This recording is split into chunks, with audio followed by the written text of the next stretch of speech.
Okay, how's everybody doing? So I was working on the railroad again, and can you notice what I did? I changed something again. Yes, the trees on the left. I put in those old growth trees in a snag and a couple of the summer aspen in there. So look, I had changed that out, right? I did a video talking about, revising composition, which is part of the hobby, and I do it all the time. And I put those aspens in there, and I thought they looked cool, but then somebody made a comment, and it sort of, I couldn't stop thinking about it. They said, I liked it the other way. I liked it where you had that snag there and the conifers, evergreens, that sort of mirrored the ones across the tracks on the right there. And when I looked at the prototype, I was driving on the other side of the river not too long ago, and there's a whole stand of trees, like way more like what you see on the left here than there is on my layout. So I changed them. And what I want to do is I want to show you my favorite locomotive and train come through the scene from the left to the right. Okay, but before I do, I want to just show you a couple more angles and shots of the trees on the left here, this grove that I put in, and you'll see why I did it, okay?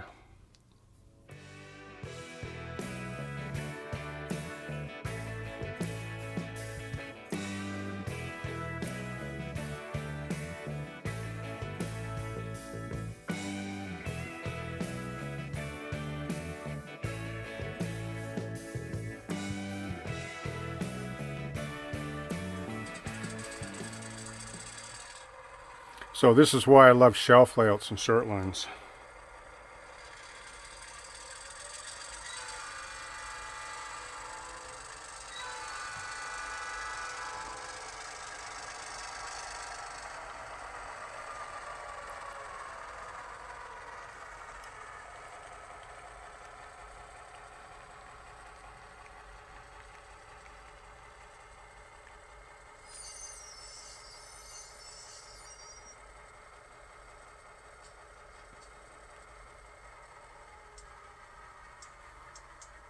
Okay, so for those of you that are new to the channel, I did a full build coverage on this Tiger Cat on this flat and the two log bunk cars. So if you go to the main page search bar, if you type any keyword Tiger Cat or log cars, they'll come up, and I covered them completely. Now, I just want to say that I love logging equipment. I love trains. I love logging locomotives. Like I used to be into the steam Shea, like the real ON 3-foot gauge back in the day.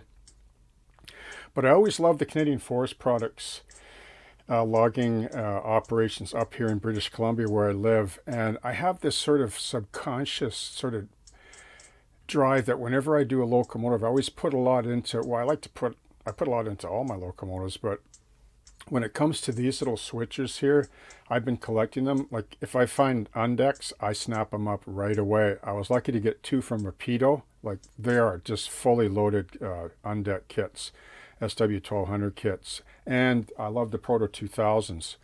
So on my long list, I've been looking at a few locomotives that I want to try to get to in the spring probably.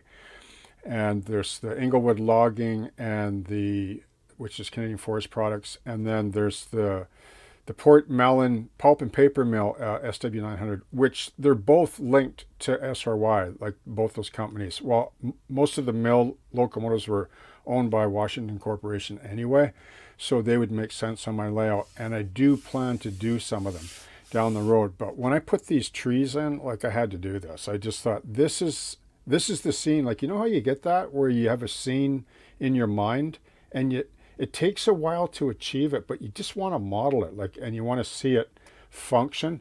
Well, this is one scene that I love so much, and I could stare at this scene all day long running my trains through and never get tired of it. Okay, so yeah, so I just want to say, be inspired. It's model railroad season, and what a great hobby that we all share and engage in, isn't it?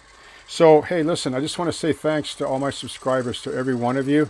I really appreciate all of you, and I just want to say thanks to all those also that even though you haven't subscribed and you watch the channel, I would like it if you would subscribe, but you don't have to. But thank you for the view as well, okay? So, cheers, happy modeling, and I hope you have a great day.